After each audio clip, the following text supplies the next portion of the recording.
अस्सलामुअलैकुम वरहमतुल्लाहि वबरकातुहू। आज हम लोग एक सिंपल शायरी के ऊपर बहस करेंगे जिसका नाम है गज़ल।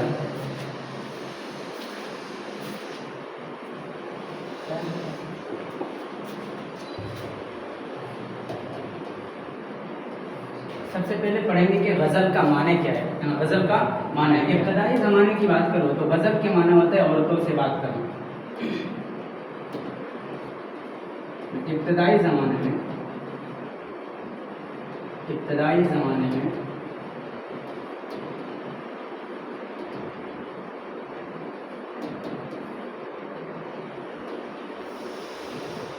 ज़माने में सिर्फ गज़ल में औरतों के हुस्न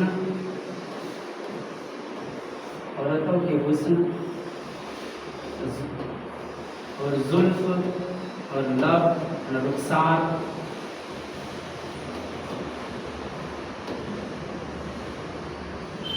का चर्चा हुआ करता है।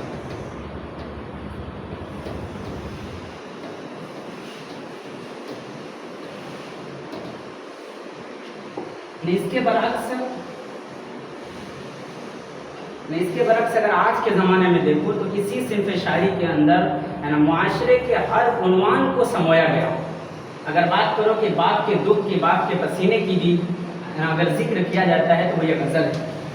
और अगर माँ की उन आंसुओं का भी जिक्र किया जाता है जो बेटे ने आज जो उसको दर्द दिया है।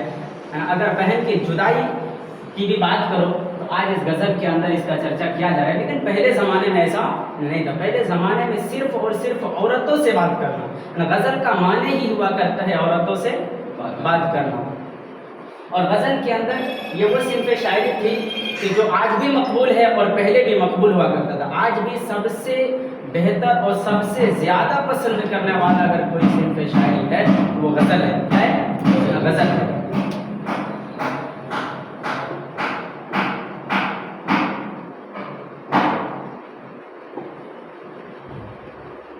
अगर बात करें कि गज़ल का सबसे पहला शेर क्या होता है। अगर गज़ल की बात करें तो सबसे पहला शेर कहलाता है अतला। क्या कहलाता है? अतला। ये हुआ मतलब। क्या हुआ? अब किसको कहेंगे मतलब सर? गज़ल का वो शेर, गज़ल का वो शेर इसका दोनों मिसरा हम काफिया और हम रदीफ, हम काफिया और हम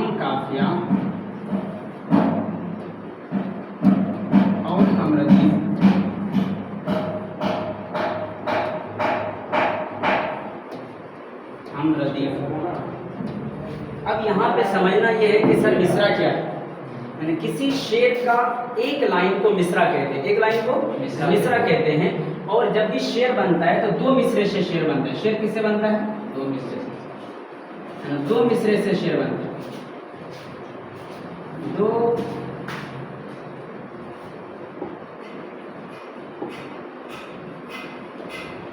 से एक शेर बनता है। एक शेर बनता है।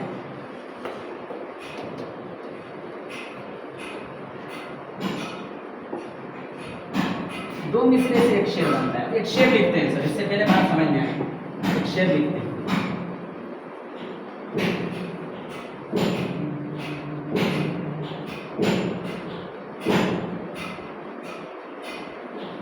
आपका न सह सका तो मैं इजहार कर गया। आपका न सह सका तो मैं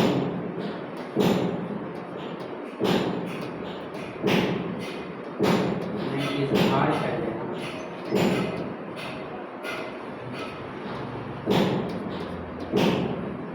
और आपका न सह सका तो मैं इजहार कर गया। उसने भी शर्त रख के ये इसरार कर गया।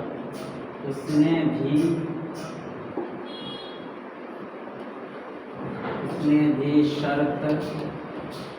शर्त रख के ये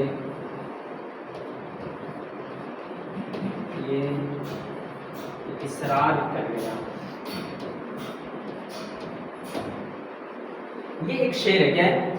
एक लाइन को मिसरा कहते हैं, एक लाइन को फकाना सक सका तो मैं इजहार कर गया, ये एक लाइन है। एक लाइन को क्या बोलेंगे? एक मिसरा।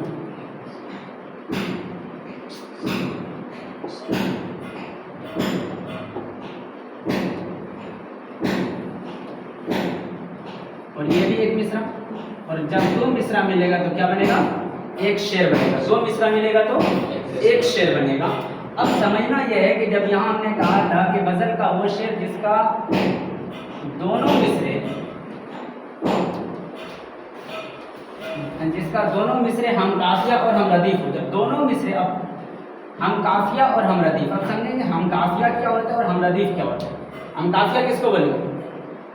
हम काफिया है ना वह लफ्ज जो सुनने में एक जैसा हो, है ना वो लफ्ज जो सुनने में एक जैसा हो। अब यहाँ देखो, यहाँ है इजहार और यहाँ है इसरार।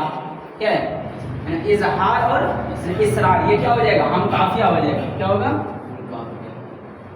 है ना, एक हो गया इजहार और एक हो गया इसरार। ये दोनों हम काफिया है, क्या है ना, एक दूसरे के हम काफिया लफ्ज है। और अगर इसी तरह आगे जाओगे, इनकार इकरार हो गया ना, तो ये हम काफिया होता है। और दोनों में हम काफिया मौजूद है। किसमें? दोनों में, दोनों मिसरे में।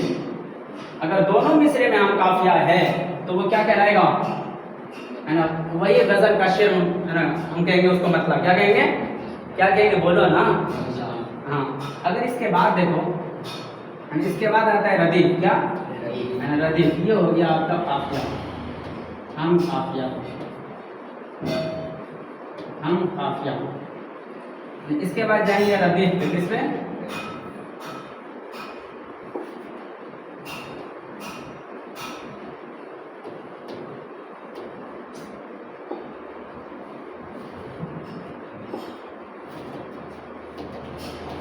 सर ये रदीफ किसको कहेंगे? जो लफ्ज काफिया के बाद आता है, जो लफ्ज या जितने भी लफ्ज, एक लफ्ज हो या लफ्जों का मजमुआ, एक लफ्ज हो या है ना, या मतलब बहुत सारे लफ्ज हो, वो क्या कहलाएगा? हम काफिया कहेंगे, सॉरी उसको रदीफ कहेंगे। क्या कहेंगे? अब जैसे एक शेर सुनाते हैं दिल खैराबादी का कि नहीं जाएंगे पाकिस्तान, जो होगा देखा जाएगा, यहीं पर देंगे अपनी जान, जो होगा देखा जाएगा। कितना बड़ा है? जो होगा देखा जाएगा, दोनों में आ रहा है। तो जो हम काफिया के बाद आए वो क्या कहलाएगा? उसी को रदीफ कहेंगे। क्या कहेंगे? जब अब हम काफिया दूसरे मिसरे में, हर जो गजल होता है उसका दूसरा मिसरा है ना, पूरे गजल के दूसरे मिसरे में क्या आएगा? हम काफिया आएगा। और उसके बाद जहाँ काफिया आएगा वहाँ रदीफ आएगा, जहाँ काफिया आएगा वहाँ रदीफ आएगा। और जो लफ्ज काफिया के बाद आएगा उसी को रदीफ कहते हैं। यहाँ पे क्या आया? मतलब इसरार के बाद क्या आया? इसरार कर गया। यहाँ रदीफ क्या होगा? बोलो ना, ये रदीफ क्या होगा? कर गया, है ना, ये हो गया कर गया। ये हो गया मतलब सर क्या हो गया? समझ में आया मतलब? अब ये गजल का पहला शेर होता है। क्या होता है? गजल का पहला शेर होता है, इसको मतलब कहते हैं। जिसका दोनों, यानी इसमें शर्त ये है कि दोनों मिसरा होते हैं उसमें हम काफिया लफ्ज हो। क्या हो? हम काफिया लफ्ज हो, यानी हम काफिया का इस्तेमाल किया गया हो। ठीक है। और अगर नहीं किया जाता है तो वो मतलब नहीं बन सकता, है ना। गजल का पहला शेर तो हो सकता है लेकिन वो मतलब नहीं बनेगा, है ना। पहला शेर होना और बात है, क्योंकि कोई क्या करता है ना, किसी को है ना नहीं मिलता है मतलब, तो वो क्या करता है ना, हुस्ने मतलब से कलाम को शुरू करता है ना।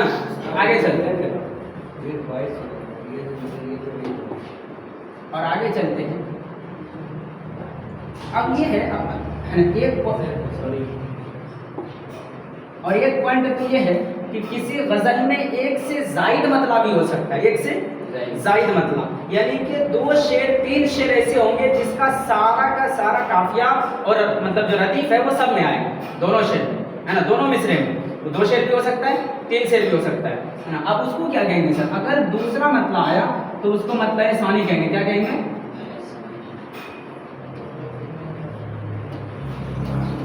वो मतलब सानी होगा। और अगर एक और मतलब आ गया सर, है ना, एक और मतलब, देखो पहली बात तो कहेंगे किसको मतलब, शर्त तय, हम उसी को मतलब कहेंगे जो गजल का पहला शेर होगा और हम काफिया वो भी होगा और हम रदीफ भी होगा, दोनों मिसरा हम काफिया भी होगा हम रदीफ भी होगा। और अगर ये है ना और आगे आ गया, यानी हम काफिया और हम रदीफ, फिर दूसरा शेर भी आ गया, तो फिर उस दूसरे शेर को भी मतलब ही कहेंगे, है ना, उस दूसरे शेर को भी हम मतला ही कहेंगे, लेकिन उसको मतला सानी कहेंगे नहीं, दूसरा मतलब, उसी गजल का दूसरा मतलब, क्योंकि पहला मतलब हो चुका है ना, पहला मतलब हो चुका है, इसलिए अब इसको दूसरा मतलब है। और अगर एक और मतलब आ जाए, एक और ऐसा शेर आ जाए जिसमें हम काफिया भी मौजूद हो और रदीफ भी मौजूद हो, तो उसे मतलब सलासा कहेंगे। क्या कहेंगे? क्या कहेंगे?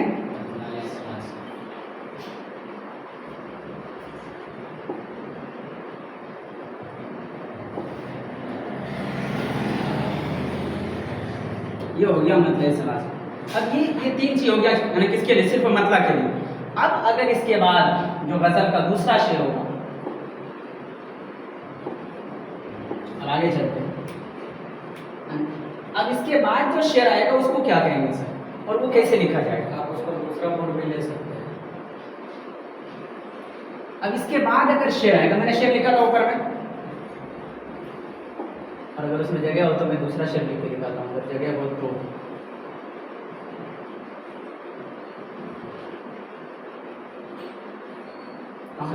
साइड ले लीजिए। कहाँ लिखा मैंने? फाका न सह सका तो मैं इजहार कर गया, उसने भी शर्त रख के ये इसरार कर गया, यही ना? यही गजल।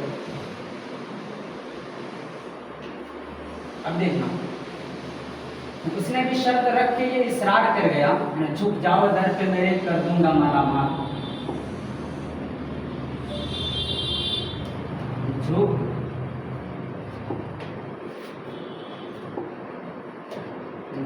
जाओ,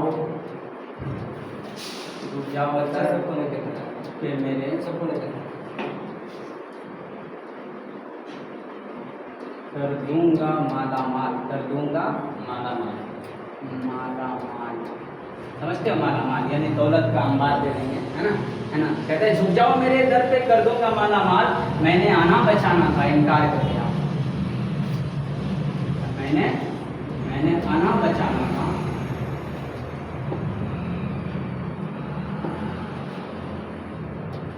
आना बचाना था इनकार कर। कहाँ से आ रहे हो? उंगली से लगता है इसीलिए। अच्छा, इनकार कर गया, आया है? यहाँ पे देखो, यहाँ पे इनकार लफ्ज़ आया और यहाँ पे आया था इजहार, हम काफी आया। अब जो गजल का दूसरा शेर होगा, जो बादे मतला शेर आएगा, है ना, उसमें जो हम काफिया होगा वो दूसरे मिसरे में होगा, पहले मिसरे में नहीं होगा। पहले मिसरे में अगर यहाँ पे अगर इनकार की जगह यहाँ पे आ सकता था क्या? इजहार, इकरार, लेकिन आया नहीं आया। जो पहला मिसरा होगा वो हम काफिया और हमरदीफ नहीं होगा, जो पहला मिसरा होगा वो हम काफिया और हमरदीफ नहीं होगा, जो दूसरा मिसरा होगा वो क्या होगा? हम काफिया और हमरदीफ। अगर ये आपका मतलब था। इसके बाद जो पहला शेर आएगा, पहला शेर किसके बाद? बादे मतला, जो पहला शेर आएगा उसी को हुस्ने मतला कहेंगे। क्या कहेंगे? हुस्ने मतला। ये हो गया हुस्ने, ये होगा हुस्ने मतला, यानी किसको कहेंगे? जो शेर बादे मतला पहली बार आए उसी को गजल का हुस्ने मतला कहा जाएगा, और हुस्ने मतला के बाद जो शेर आएगा वो गजल का शेर कहलाएगा। और हर शेर का अब बाद, चूंकि जो बादे मतला है, अब जो हर शेर आएगा उसका दूसरा मिसरा हम काफिया होगा। क्या होगा? दूसरा मिसरा हम काफिया होगा, पहला मिसरा हम काफिया नहीं होगा। पहला मिसरा हम काफिया क्या है? इसको क्या कहेंगे? हुस्ने मतलब। क्या कहेंगे? हुस्ने मतलब। अब चलते हैं आगे, समझ में आ रहा है ना?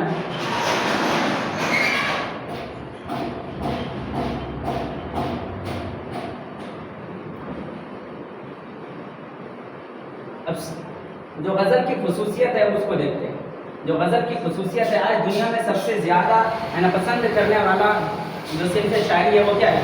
वो गज़ल है। वो इसलिए कि इसकी सबसे बड़ी खुसूसियत ये है कि इसमें शेर की पाबंदी नहीं है, शेर की तादाद की पाबंदी नहीं है। इसमें तादाद की पाबंदी,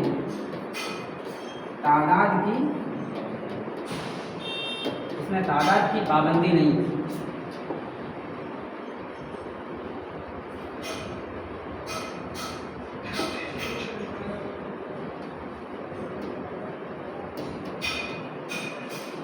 तादाद की पाबंदी पाबंदी का मतलब आप 2 ही शेर लिख सकते हैं, एक गजल में 5 ही शेर लिख सकते हैं, 6 ही शेर लिख सकते हैं, ऐसा इसमें नहीं है। आप है ना, अगर रुबाई की बात की जाए है ना, थोड़ी देर के लिए मिसाल के लिए अगर लिया जाए है ना, अगर बात रुबाई की करेंगे तो रुबाई में 4 मिसरे होते हैं, कितने? 4 मिसरे। पाबंदी है सर, इसमें हो गया 4 मिसरे। लेकिन यहाँ पे आपको तादाद की पाबंदी नहीं है, आप है ना जितना शेर लिखना चाहे गजल के अंदर लिख सकते हैं, है ना। दूसरी बात है ना, इसमें उन्वान कायम नहीं किया जाता है। ये उन्वान के ये उन्वान के इर्द गिर्द, उन्वान के ये उन्वान के इर्द गिर्द नहीं घूमता है कि मान के चलो उन्वान आपने कायम किया कि मैं बाप पर गजल लिख रहा हूँ। पहली बात तो गजल में उन्वान कायम होता नहीं है। अगर उन्वान सॉरी इसमें उन्वान कायम नहीं होगा, कोई चाहे कि हम बाप पे लिखे तो बाप पे ही लिखना पड़ेगा, मुझे पाबंदी ऐसा इसमें भी कोई पाबंदी नहीं है। आप किसी उन्वान को इसमें पेश कर सकते हैं, सियासी मुद्दा हो, माशरती मुद्दा हो, कुछ भी हो, आप एक ही गजल के अंदर तमाम के तमाम उन्वान को है ना मतलब उसमें पिरो सकते हैं। पहली बात है कुछ। और अगर और आगे अगर चलो, अगर एक शेर जो गजल का एक शेर होता है वो मुकम्मल मानी रखता है, एक शेर मुकम्मल मानी रखता है। अच्छा, एक शेर मुकम्मल मानी रखने का मतलब ये है कि ये दूसरे शेर पर डिपेंड नहीं है कि वो शेर अगर नहीं याद है तो ये शेर हमारा मफहूम मुकम्मल नहीं करेगा, है ना। गजल की सबसे बड़ी खुसूसियत ये भी है कि गजल का एक शेर अपने आप में वो मुकम्मल होता है। क्या होता है ना, मुकम्मल होता है, माने के एतबार से, मफहूम के एतबार से, हर एतबार से जो एक शेर होता है वो मुकम्मल होता है। क्या होता है, आप एक शेर पढ़ें तो आपको दूसरा शेर उसको समझाने के लिए पढ़ने की जरूरत नहीं पड़ेगी, है ना। चलिए और आगे चलते हैं। अगर और आगे चलें तो क्या होगा, एक गजल में कम से कम 5 से 7 है ना शेर होना चाहिए, ये मिनिमम होगा। कितना होना चाहिए,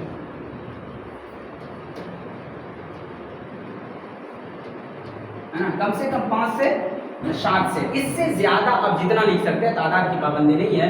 अब इसमें यह है कि सर अगर बहुत ज्यादा है ना आपने मतलब इसको है ना बहुत लंबा चौड़ा कर दिया गजल को, तो आप है ना जब उसका नाम देते हैं कि एक है ना 2 गजला, क्या कहते हैं, 2 गजला, यानी बहुत सारा शेर लिख दिया उसको 2 गजला गजल कहते हैं। क्या कहते हैं, 2 गजला, है ना। इसी तरह 100 गजला भी बोलते हैं ना, बहुत बड़ा हो गया तो 2 गजला गजल है, 100 गजला गजल है ना, ये हो गया। और आगे चलते हैं। अभी आपने देखा सर एक हुआ है ना रदीफ, है ना, और एक हुआ है ना काफिया। 2 चीज याद है ना। मैं इसलिए बोल रहा हूँ कि किसी किसी गजल में रदीफ नहीं होता है, किसी किसी गजल में है ना रदीफ नहीं होता है, काफिया पर वो गजल मुकम्मल हो जाता है, वो शेर मुकम्मल हो जाता है ना। एक शेर पढ़ के दिखाते हैं।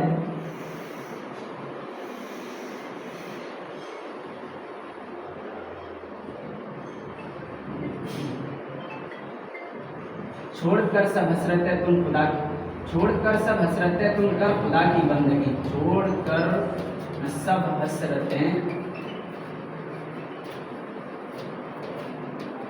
तुम कर खुदा की बंदगी, कर खुदा की बंदगी। आरजी है ये तमन्ना, आरजी ये जिंदगी, आरजी है ये तमन्ना, आरजी ये जिंदगी।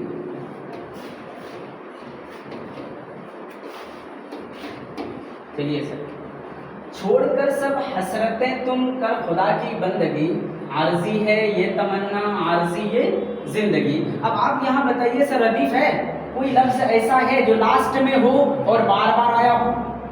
हेलो, क्या कोई लफ्ज ऐसा है? यहाँ जिंदगी है, यहाँ अगर यहाँ बंदगी है, यहाँ भी बंदगी होता तो ये बार बार आता, ये रदीफ होता, और इससे पहले कोई यहाँ काफिया लफ्ज आता, लेकिन यहाँ पे ऐसा नहीं है। अगर यहाँ पे है ना रदीफ नहीं है तो इसको गैर मुरद्दिफ है ना गजल कहते हैं। क्या कहते हैं, गैर मुरद्दिफ गजल। क्या कहेंगे, गैर मुरद्दिफ गजल, है ना। जिस गजल में रदीफ नहीं हो उसे गैर मुरद्दिफ है ना गजल कहेंगे, गैर मुरद्दिफ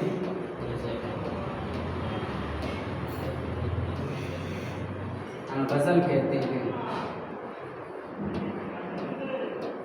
सही है। और देखो कभी कभी क्या होता है ना, किसी गज़ल के अंदर एक शेर बहुत ज़्यादा बेहतर हो जाता है, वो मकबूल हो जाता है ना, दुनिया में उसी शेर के एतबार से लोग उसे जानते हैं, पहचानते हैं। तो कहता है कि है ना गज़ल का सबसे बेहतरीन शेर, है ना किसी एक गज़ल का जो सबसे बेहतरीन शेर होता है उसको क्या कहते हैं, बोलो। हम उसको बैतुल गज़ल कहते हैं। क्या कहते हैं? बैतुल गज़ल। बैतुल गज़ल, बैतुल गज़ल, ये शाह गज़ल भी कहते हैं। क्या कहते हैं? शाह गज़ल, या बैतुल गज़ल कहते हैं या शाह गज़ल कहते हैं, या तो बैतुल गज़ल कहेंगे या शाह गज़ल कहेंगे। अब एक आखिरी पॉइंट सुन लो, उसके बाद हम खत्म करेंगे।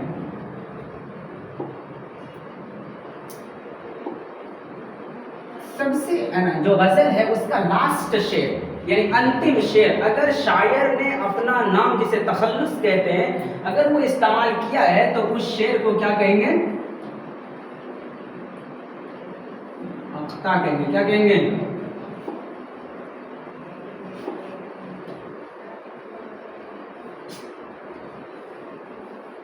वो शेर मक्ता कहलाएगा। क्या कहलाएगा? मक्ता। कब? जब शायर ने आखिरी शेर में अपना तखल्लुस इस्तेमाल किया हो। अच्छा, बसा औकात कभी कभी हम ये समझ लेते हैं कि हर वो शेर मक्ता कहलाएगा जिसमें शायर ने अपना तखल्लुस इस्तेमाल किया है, जबकि ऐसा नहीं है। अगर शायर पहले शेर में अपना नाम इस्तेमाल करे, अपना तखल्लुस इस्तेमाल करे और वो हमकाफिया और रदीफ हो तो वो शेर ये है ना, वो जो शेर होगा वो मतला कहलाएगा, वो मक्ता नहीं कहलाएगा, क्योंकि जो मतला होने का शर्त है वो उसमें पाई जा रही है। उसमें हम काफिया लफ्ज भी है और हम लतीफ लफ्ज भी है और दोनों मिश्रा हम काफिया है, तो वो मतला कहलाएगा, वो मक्ता नहीं कहलाएगा। ठीक है? ठीक है सर। 20 मिनट